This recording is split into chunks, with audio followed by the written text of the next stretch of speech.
Afrique de l'Est, il y a 195 000 ans.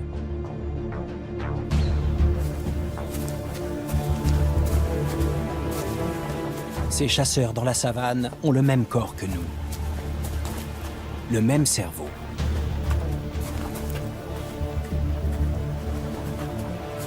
Les archéologues ont appelé cet homme Homo 1. Il est mort alors qu'il n'avait pas 30 ans. Mais l'écho de sa mort est parvenu jusqu'à nous, car il est le premier membre connu de notre espèce.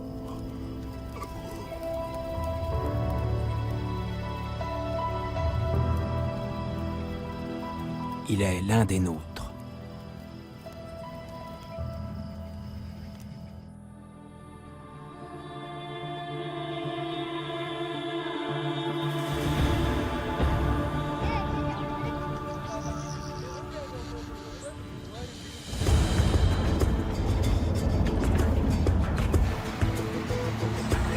Homo 1 vivait ici. Si la vallée de l'Homo est aujourd'hui aride, il y a 195 000 ans, c'était une terre marécageuse dont la végétation luxuriante offrait un habitat idéal à l'homme préhistorique.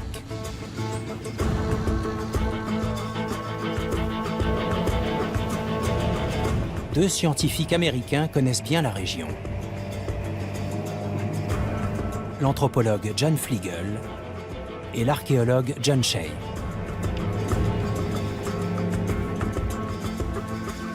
Ils viennent ici depuis 15 ans, marchant sur les pas des découvreurs de notre ancêtre Homo 1.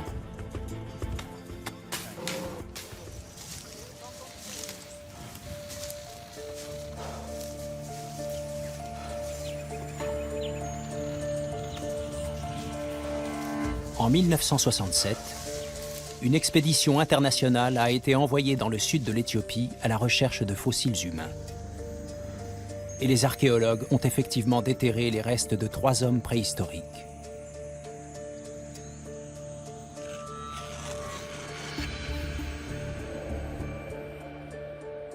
Le squelette le plus complet a été appelé Homo 1. À l'époque, aucune technique ne permettait encore de déterminer son âge. Pendant une trentaine d'années, Homo 1 n'a été qu'un simple fossile qui attendait que l'on découvre son histoire. Tout a changé au début des années 2000, lorsque John Fleagle et John Shea ont repris les fouilles en Éthiopie.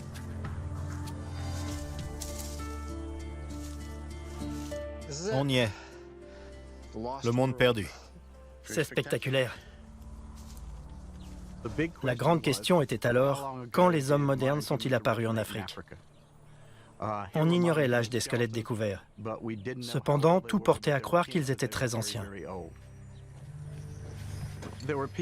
Certains disaient qu'ils avaient sans doute 20 ou 30 000 ans. On allait jusqu'à dire qu'ils avaient peut-être même 100 000 ans. Il fallait résoudre le mystère.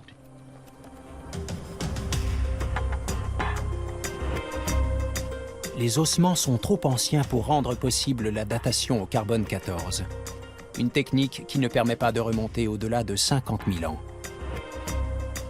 En revanche, grâce à la détermination de la teneur en argon des sédiments, les scientifiques ont pu dater la formation du relief.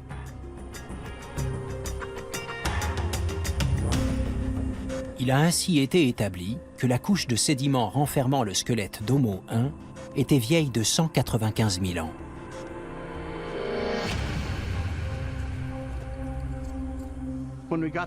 Ce chiffre nous a stupéfaits. On n'avait jamais pensé que ce fossile pouvait être aussi ancien.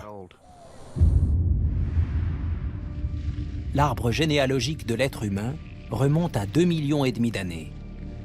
Avant, nous ressemblions plus à des singes qu'à des hommes.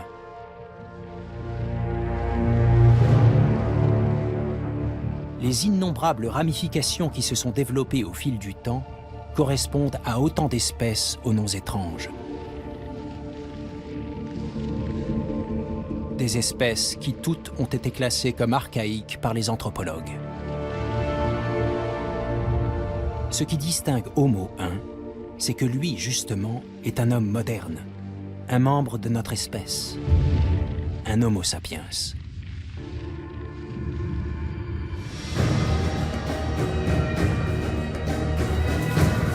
Homo 1 était aussi grand qu'un Africain actuel et pesait 70 kilos. Il chassait le cochon sauvage et l'antilope.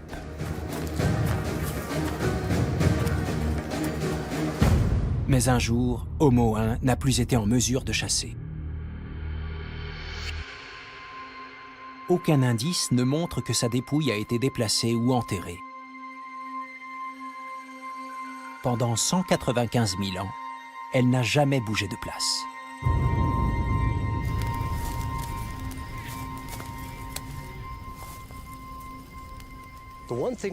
La seule chose dont on soit absolument certain à propos d'Homo 1, c'est qu'il est mort précisément à cet endroit.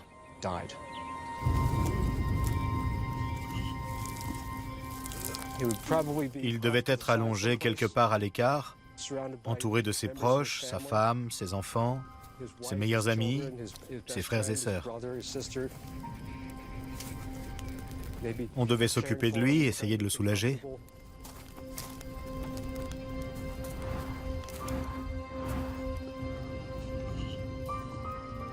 Ou alors, comme ça arrivait souvent chez les chasseurs-cueilleurs, il a été laissé là. Pas par cruauté, mais parce que c'était la coutume. Quand quelqu'un ne pouvait pas suivre le groupe, on lui donnait de la nourriture, on veillait à son confort et on l'abandonnait. C'est la vie.